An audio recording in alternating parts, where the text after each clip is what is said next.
Hello guys, आज के जो हमारा टॉपिक है स्टूडेंट्स वो है write a C function to search an element and return its location in link list.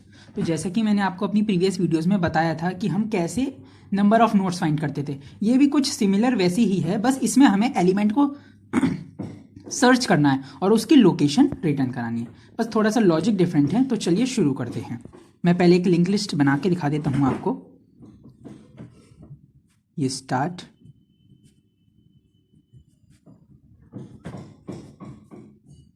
First node value this, इसका फर्स्ट नोड का address A1, start address also A1, second node contains the value 20, suppose address A2, and consider you can consider as many as nodes, but for understanding I am considering only 3 nodes, A3. Now this is the last node which will contains null value. Now A3, this next part contains the address of A2. This is our linked list. Now suppose user want to search an element, suppose say 20. Search an element 20. Now how can I search?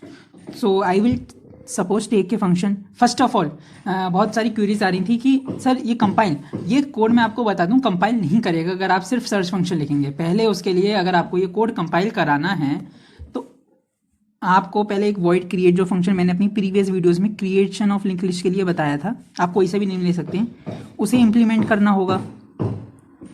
उसके बाद आप जाके search function लिखेंगे। सो मैं लिख देता हूँ void search, SEAR, search location,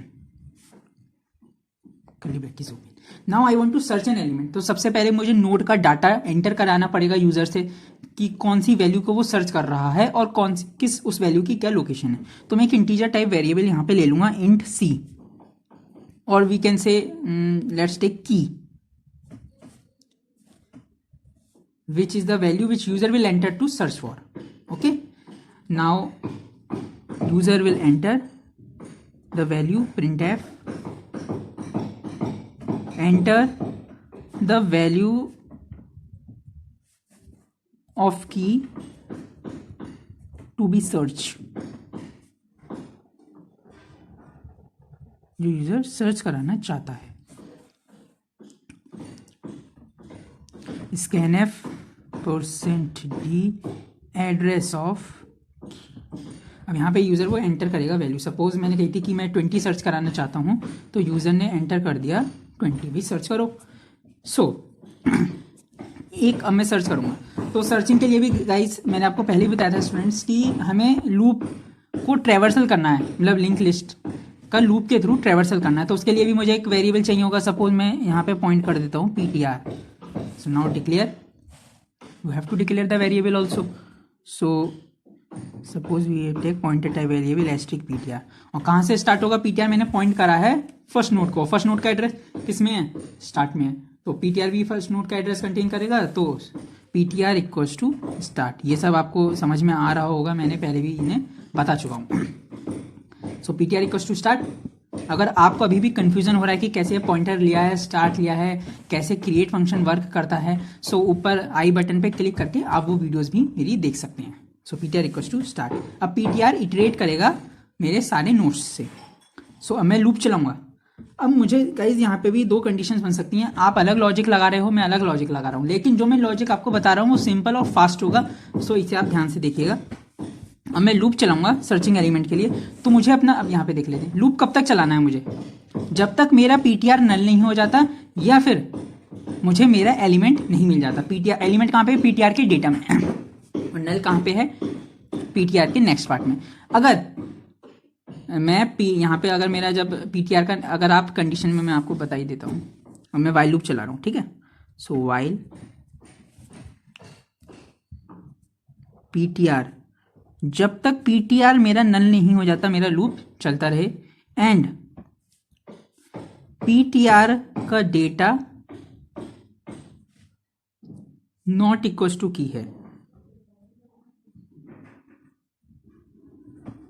तब तक मेरा लूप चलता रहेगा। PTR नॉट, सो अब इस कंडीशन का क्या मतलब है मैं आपको समझा देता हूँ। PTR not equals to null and PTR का डेटा नॉट इक्वल्स टू की।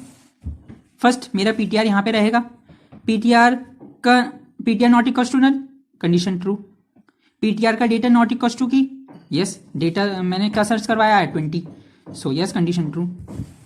अब इस कंडीशन पे भी 1 आ गया, इस कंडीशन पे भी 1 आ गया, और आपको पता है 1 एंड 1 क्या होता है, 1 तो कंडीशन ट्रू होगी और वो अंदर जाएगा और क्या करेगा, मैं सपोज मुझे लोकेशन भी रिटर्न करानी है तो मैं एक वेरिएबल यहाँ पे और ले लेता हूँ, इंटीजर टाइप LOC लोकेशन के लिए। सो लोकेशन में मेरा इंक्रीमेंट होता रहेगा जैसे जैसे मेरा वो कंडीशन फॉल्स होती रहेगी, और पीटीआर भी मेरा मूव करता रहेगा, पीटीआर इक्वल टू पीटीआर का नेक्स्ट, जैसा कि मैंने बताया था आपको ट्रेवर्सल करना है लिंक लिस्ट का, तो पीटीआर को भी मूव कराना है। अब पीटीआर यहाँ पीटीआर इक्वल टू पीटीआर का नेक्स्ट हो जाएगा, तो पीटीआर यहाँ से हट के पीटीआर यहाँ पे आ गया।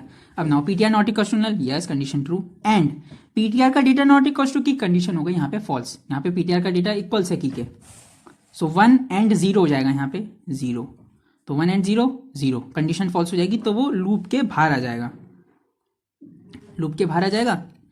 ठीक है, तो हम क्या करेंगे, बस अब हमें इसका मतलब हमारा जो डाटा है वो हमें मिल चुका है, तो हम यहाँ पे क्या लिख देंगे, जैसी लूप से बाहर आ जाएगा वो printf, मैं लिख देता हूँ element found at percent D location, और लोकेशन के लिए मैंने LOC यूज़ करा था तो LOC को प्रिंट करा दूंगा, और ये void सर्च क्लोज हो जाएगा। और इसके बाद गाइज आप void डिस्प्ले फंक्शन जो कि लिंक लिस्ट का होता है उसे प्रिंट कर देंगे। तो यहाँ पे एलिमेंट फाउंड एट लोकेशन के क्या है, लोकेशन यहाँ पे थी 1, यहाँ पे थी 2, तो एलिमेंट फाउंड एट लोकेशन 2 आपका यहाँ पे प्रिंट हो जाएगा। और दूसरी बात गाइज, आप सोच रहे होंगे सर ये क्या हुआ, लेकिन मैं आपको बता दूं, मैं आपको ये बता रहा था कि आप दूसरा लॉजिक भी इसमें लगा सकते हैं, जरूरी नहीं है कि आपको सेम लॉजिक से प्रोग्राम बनाना है। सपोज मैंने यहाँ पे वाइल लूप चलाया, आप चला सकते हैं while PTR not equal to null, फिर आप इसे ब्रैकेट में इंक्लोज करके अंदर कंडीशन दे देंगे, इफ पीटीआर का डेटा डबल इक्वल टू की printf element found, otherwise else element not found. उसमें आप इफ एल्स का भी कॉन्सेप्ट लगा सकते हैं। यहाँ पे सिंपल वाइल का कॉन्सेप्ट लगा दिया है, और एक ही वाइल में मैंने एंड ऑपरेटर लगा के दोनों कंडीशंस दे दी हैं। सो अगर आपको ये वाला लॉजिक नहीं सही लग रहा तो आप इफ एल्स वाला भी लगा सकते हैं, उस इफ एल्स वाले का कोड मैं आपको डिस्क्रिप्शन में दे दूंगा। ठीक है, थैंक यू।